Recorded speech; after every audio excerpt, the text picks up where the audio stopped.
words of our Divine Mother and our Lord Sri Aurobindo from the book Path of Prayer, selection from the works of Sri Aurobindo and the Mother, page 22nd, topic Prayers and Destiny, prayers of intervention to change destiny. Our Divine Mother says, the art of living would then consist in maintaining oneself in one's highest state of consciousness and thus allowing only highest destiny to dominate the others in life and action.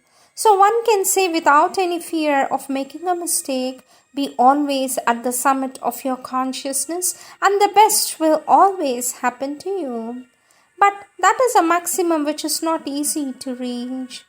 If this ideal condition turns out to be unrealizable, the individual can at least, when he is confronted by a danger or a critical situation, call upon his highest destiny by aspiration, prayer, trustful surrender to the divine will. Our Divine Mother says, then, in proportion to the sincerity of your call, this higher destiny intervenes favorably in the normal destiny of the being and changes the course of events in so far as they concern him personally.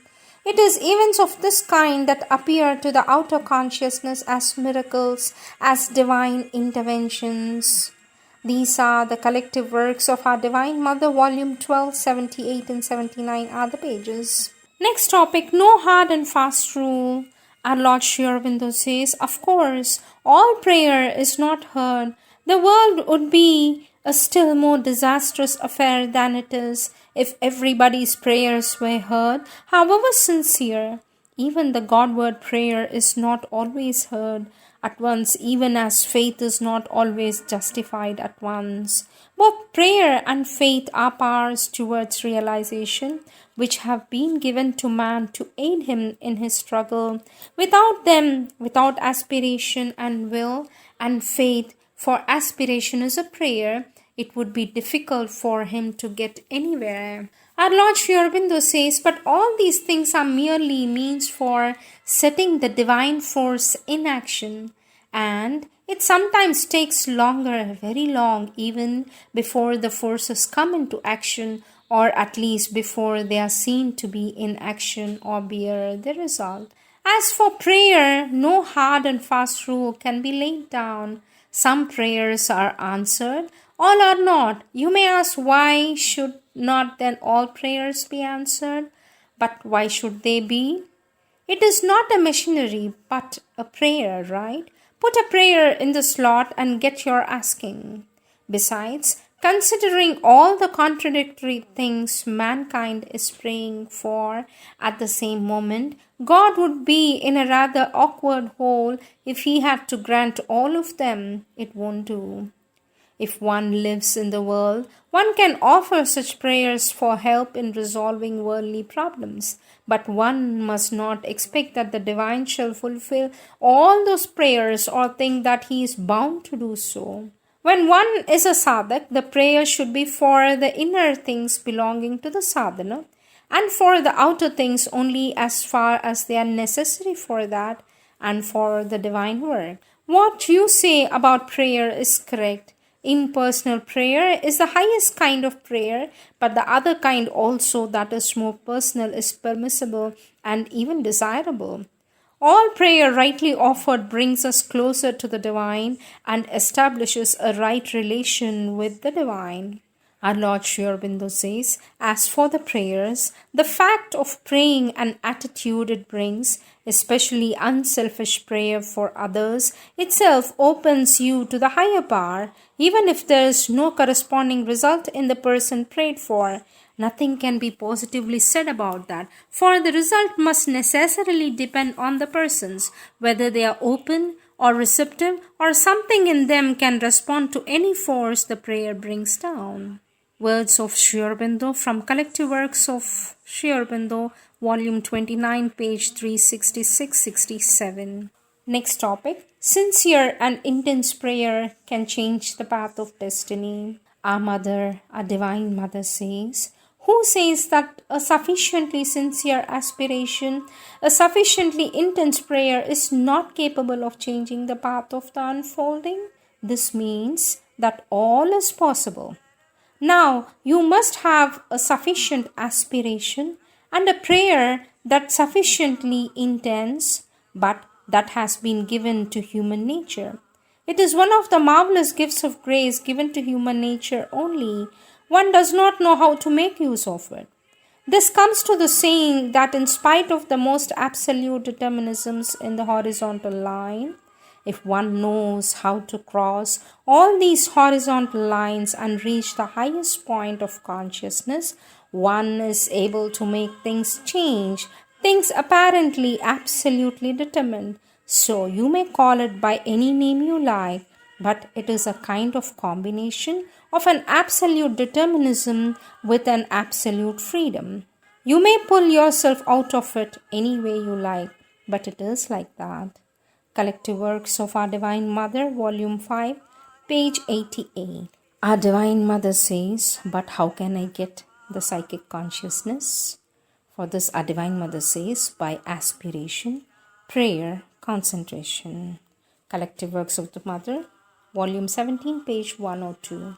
Next topic, the play of forces is complex and subtle. From Collective Works of the Mother, Volume 5, page 9192. Our Divine Mother says, a thing seems to have been completely determined. It is going to be so.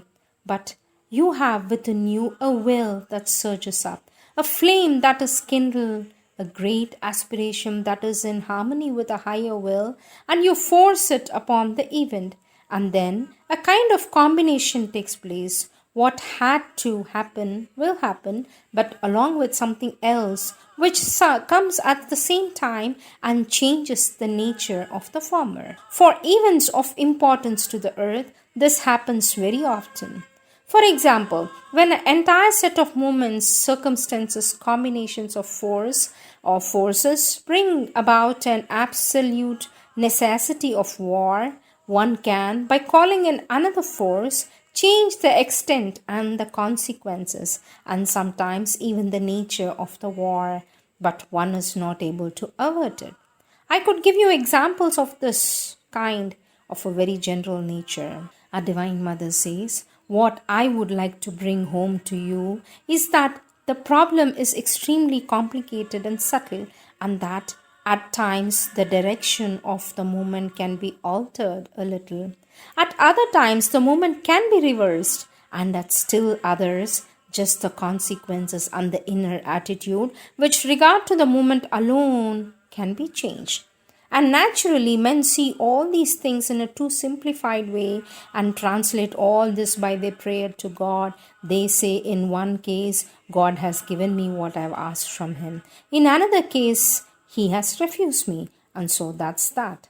That is how they understand. And it is sheer stupidity. To know how it happens, you must have a general and collective consciousness at least as wide as the earth.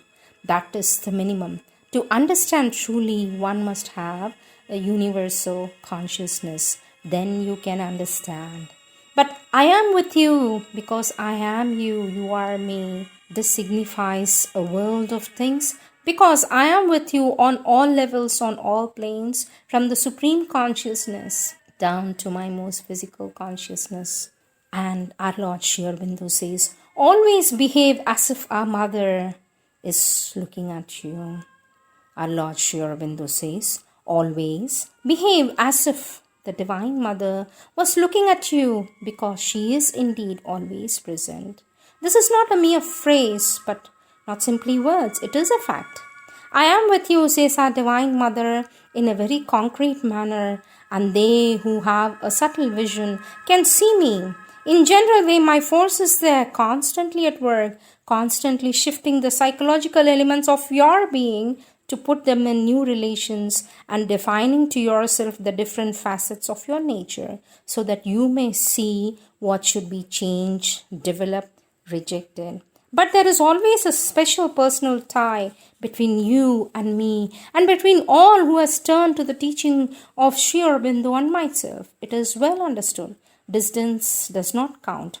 And each time there is a need for me to know that I am supposed to send a force, an inspiration, a protection, or any other thing, a sort of message comes to me, and all of a sudden I do the needful. There is more than a tie. There is an emanation of me. This emanation wants me when it is necessary and tells me what is happening. And if for some reason you write to me asking for my help, I answer, I am with you. It means that the communication with you becomes active and you come into my active consciousness. Some dislike prayer. If they enter deep into their heart, they would find it was pride.